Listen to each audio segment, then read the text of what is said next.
Hi everyone. Ultra Instinct Beef here. Today, we're diving into one of the most popular light novels of all time, Classroom of the Elite.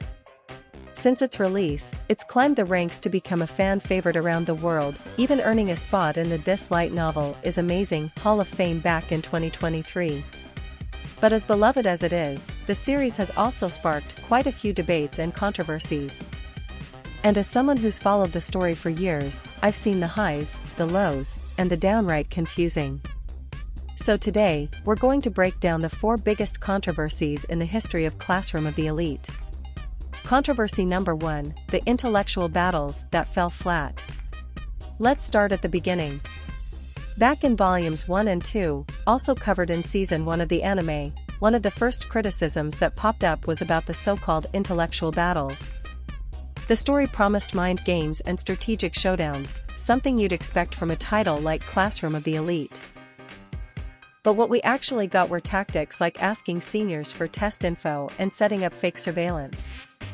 Not exactly the level of psychological warfare fans were hoping for. A lot of people came into this series expecting something as intense as Death Note or Monster, but instead, the early volumes felt more like light strategy rather than deep, intellectual combat. That disconnect left many early readers and viewers feeling a bit underwhelmed. Controversy number 2, when strategy gave way to physical fights. Next up, let's talk about a shift that really changed the tone of the series. From Volume 4 to Volume 7, Classroom of the Elite hit its stride. The exams became more complex, the characters' actions felt smart and believable, and everything just clicked. Then came the moment Ayano Koji stepped in to save Kei from Ryuen and his group, a dramatic and memorable fight. It was powerful, and fans loved it. But what we didn't expect was that this would become the new normal. As the story moved into Year 2, we started to see more and more situations being solved not through clever planning, but through fighting. One major example is the Year 2 Uninhabited Island exam. The rules for this exam were built up in the previous volume and were the most detailed we'd seen so far. Expectations were sky high. But in the end, the rules barely mattered. Everything was resolved through physical confrontations. We have Ayano Koji versus Tsubasa. Great. Ichika stopping Kushida from filming by beating her up? Okay. But the third fight in the exam? A bunch of Year 1 students trying to trap Ayano Koji, then Ryuen steps in and fights them. A bit too much. Oh, even when Tsukishiro and his co-worker confront Ayano Koji and Kiryuen, yep, it ends in a fight. Readers who loved the strategic side of the series felt let down. It seemed like the focus had shifted from brains to brawls, and the carefully crafted rules of the exams started to feel like an afterthought. Controversy number 3, the Volume 16 twist, Kushida stays, Eri goes. Now let's move on to Volume 16, and what many consider the most controversial decision in the entire series so far. This volume featured the class poll special exam, where Ayano Koji set everything in motion to finally get Kushida expelled.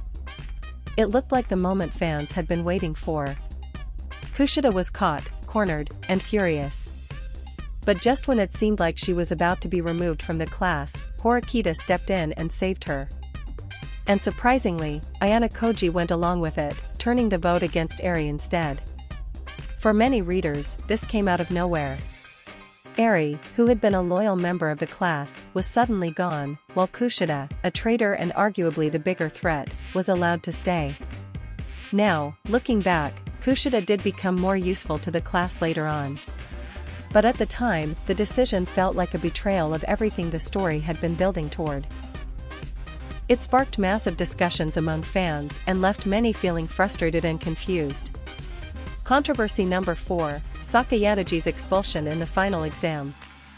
Ah yes, another unpopular expulsion. Let's talk about the final exam of Year 2, where Sakayanagi and Ryuen face off in a duel that will decide who stays and who gets expelled. From the start, it seemed like this was going to be a dramatic but symbolic fight. After all, Sakayanagi and Ryuen are 2 of the most important and charismatic characters in the entire series. Surely, neither of them would actually be expelled, right? But in a move that caught almost everyone off guard, Sakayanagi was expelled. The reasoning? Ayana Koji believed that Ryuan had more potential for future growth. Even though Sakayanagi had outmaneuvered him during the exam and pushed him to the brink, she was the one removed from the story. This decision left a lot of fans stunned. Sakayanagi was cute, loyal, and a major icon in the story. Her expulsion felt abrupt and, to many, undeserved. I'll be honest too. This hit hard. As a big fan of Sakayanagi myself, this moment nearly made me drop the series altogether. So those are the 4 biggest controversies that have shaped the classroom of the Elite story so far. What do you think?